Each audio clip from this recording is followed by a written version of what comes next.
Assalamualaikum warahmatullahi wabarakatuh. Perkenalkan, kami dari kelompok 11. Kami akan mempresentasikan tentang hakikat surat resmi, format atau struktur surat resmi, bahasa surat resmi, dan surat lamaran pekerjaan. Di sini saya beranggotakan dengan saya sendiri, Anissa Rosalina. Saya Gidra Aura Rizka. Saya Selvina Mutiara. Baik, di sini saya akan membacakan materi pertama. A. Pengertian surat resmi. Surat resmi adalah surat yang dibuat dan digunakan oleh instansi, lembaga, organisasi maupun perseorangan untuk kepentingan yang bersifat formal atau kedinasan. Surat resmi disusun berdasarkan aturan tertentu yang mencakup bentuk, format, penggunaan bahasa, dan tata cara penulisannya. Surat resmi berfungsi sebagai media komunikasi tertulis yang digunakan untuk menyampaikan informasi, pemberitahuan, permohonan, keputusan, maupun instruksi kepada pihak lain. Dalam praktiknya, surat resmi menjadi alat komunikasi yang sangat penting karena mampu menyampaikan pesan secara jelas, terstruktur, dan dapat dipertanggungjawabkan. Berbeda dengan komunikasi lisan yang mudah terlupakan. Surat resmi memiliki bentuk tertulis sehingga dapat dijadikan bukti, arsip, maupun referensi di masa mendatang. Hakikat surat resmi terletak pada fungsinya sebagai sarana komunikasi formal yang menghubungkan individu, organisasi, maupun lembaga yang menjalankan berbagai kegiatan administrasi. Oleh karena itu, setiap surat resmi harus dibuat dengan perhatian ketentuan yang berlaku agar tujuan komunikasi dapat tercapai secara efektif. Selanjutnya akan dibacakan oleh Gidra Aura. Selanjutnya, ciri-ciri surat resmi. Yang pertama yaitu menggunakan bahasa baku. Bahasa yang digunakan dalam surat resmi harus mengikuti kaidah bahasa Indonesia yang baik dan benar. Yang kedua, memiliki struktur yang sistematis. Surat resmi disusun dengan format tertentu yang terdiri atas kepala surat, nomor surat, perihal, alamat tujuan, isi surat, dan penutup. Yang ketiga, bersifat formal. Isi surat resmi berkaitan dengan urusan kedinasan, organisasi, pendidikan, atau pekerjaan sehingga menggunakan bahasa dan penyampaian yang harus sopan dan profesional. Yang keempat, menggunakan kop surat.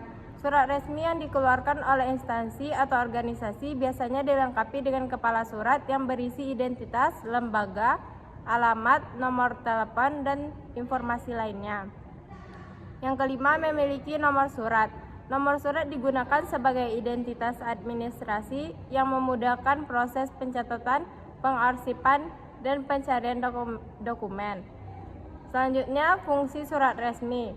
Yang pertama sebagai sarana komunikasi, yang kedua sebagai bukti tertulis, yang ketiga sebagai alat pengingat, yang keempat sebagai dokumen arsip, yang kelima sebagai pedoman kerja. Selanjutnya yang akan dijelaskan oleh Selvina. Baiklah, saya akan melanjutkan tentang jenis-jenis surat resmi.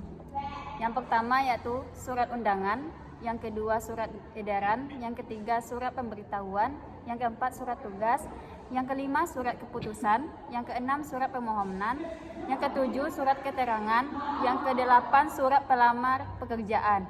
Masing-masing jenis surat memiliki fungsi dan tujuan yang berbeda sesuai dengan kebutuhan organisasi atau individu.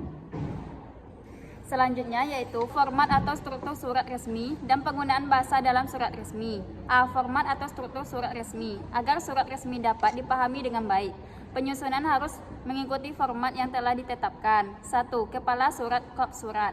Kepala surat merupakan bagian yang berisi identitas instansi atau organisasi pengirim surat, umumnya memuat A. Nama instansi, B. Logo instansi, C. Alamat, D. Nomor telepon, E. Alamat email, Facebook, web.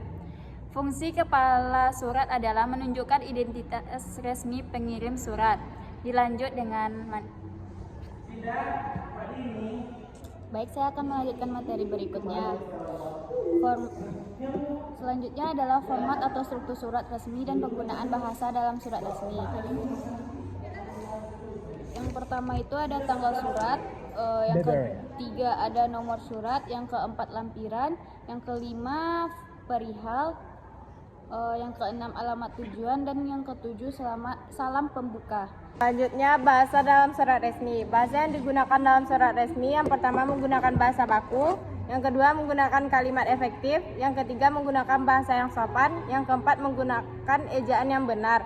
Yang kelima, tidak menggunakan bahasa gaul.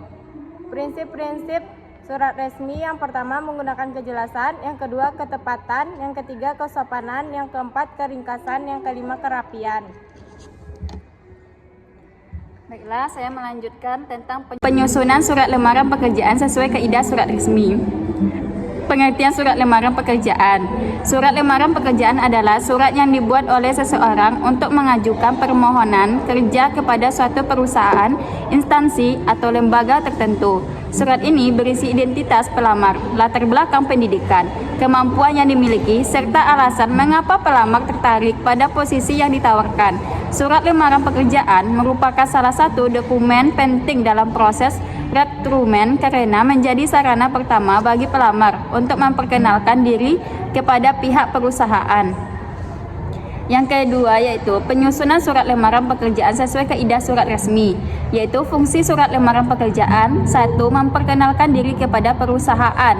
Yang kedua, menunjukkan kualifikasi. Yang ketiga, menunjukkan minat dan motivasi.